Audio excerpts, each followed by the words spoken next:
Apple just released iOS 18.1, and in this video, I want to recap all the new features we got for Apple Music in iOS 18, so let's get started.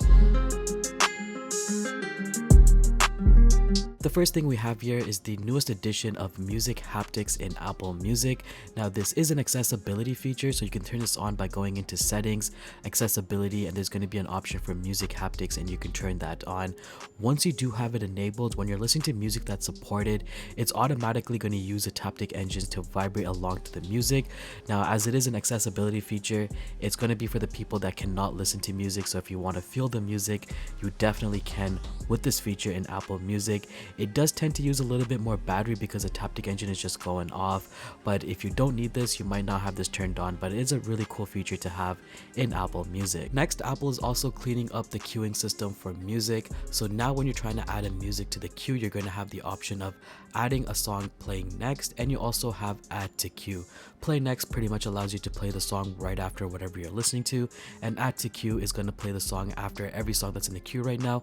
It's going to add it to that queue, so you actually have a little icon right beside it to indicate where the song is going to be, and you can see play next is going to play directly after the song, and add to queue is going to play directly after those songs that are queued up, so it's a little bit easier to manage your queuing in Apple Music. This next one is fairly minor, but before, the new icon used to be a browse icon, but now it has been rebranded to new. So if you're trying to discover new music, you'll go into that second tab, which is called new, to discover all your new music, what's charting and all that good stuff right within the new tab. One of my favorite new features in Apple Music has to be the expansion of SharePlay. So now when you're listening to something on your HomePod or your Apple TV or even in CarPlay and Bluetooth speakers, you're going to have the option to SharePlay whatever you're listening to other friends.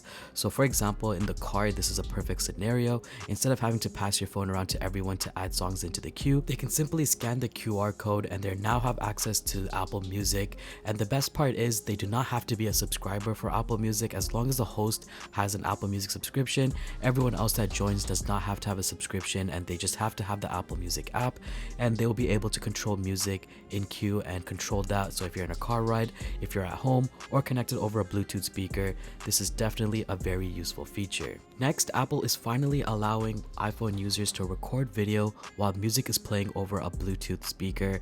Previously, if you were connected to a Bluetooth speaker and you start recording video, the music automatically stops, which is kind of annoying. But now if you are connected over a Bluetooth speaker and you want to record a video, you can continuously record video without the music being interrupted, but you're still limited to not be able to record a video when you have something playing directly on your iPhone.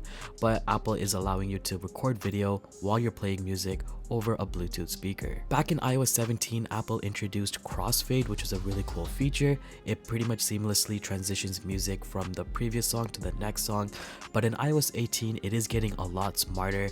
So now when the song is about to end, it automatically detects where it should stop the song and start the next song. So it works a lot more seamlessly and it sounds a lot better than it did in iOS 17.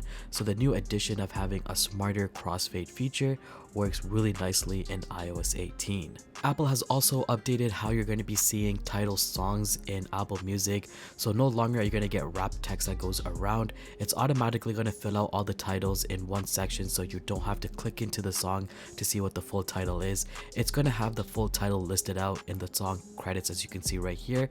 Everything is just listed out on one screen instead of being it wrapped around with those little dot icons. It's going to show you the full title tracks all in that one view. With Apple Intelligence coming to iPhone in iOS 18, I really want to see some smart features for Apple Music, and the closest thing that we have right now is this option to find your mood in the Home tab. So if you go into the Home tab and you scroll down, there's going to be an option for find your mood, and there's going to be different moods available like relax, heartbreak, love, feel good, energy, and so on. And once you click into that, it's automatically going to detect what kind of music you like, and it's going to automatically play those type of songs in those different moods. And I gotta say, it works really well. If you want to discover new music based on what you listen to, this is a great way of finding new music. And it also knows what you're listening to, so it's going to detect what songs you would like and play those songs in those mood playlists. I really want to see Apple expanding on these into different sections, but right now this is the smartest feature I've seen in Apple Music so far, and it's going to be the option to find your mood, where it detects what kind of songs you listen to and plays those songs according to your mood. This next feature is not just yet available, but it is bringing back the volume slider to the lock screen card. So now when you're listening to something in Apple Music and you go onto your lock screen, you're also going to have the option to have the volume slider.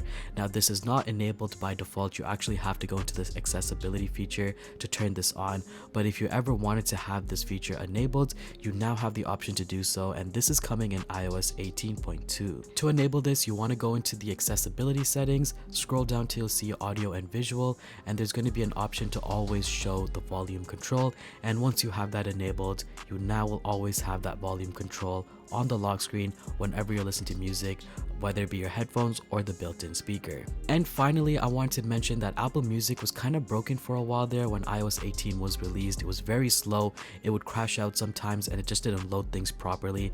But with iOS 18.1, it's a lot more snappier, everything works very smoothly, everything loads properly, so there's no delay or anything like that, and it just works a lot better and how it should be working. But iOS 18 there for a little while did have some little hiccups there where it wasn't loading properly or was crashing or was freezing, but now with iOS 18.1, everything seems to be fixed. And that wraps it up for everything new in iOS 18 and 18.1 for Apple Music. We also saw a little feature that's going to be coming in iOS 18.2. If you guys want to see more videos like this, make sure to give this video a big thumbs up, subscribe down below, and I'll see you guys in the next one. Peace.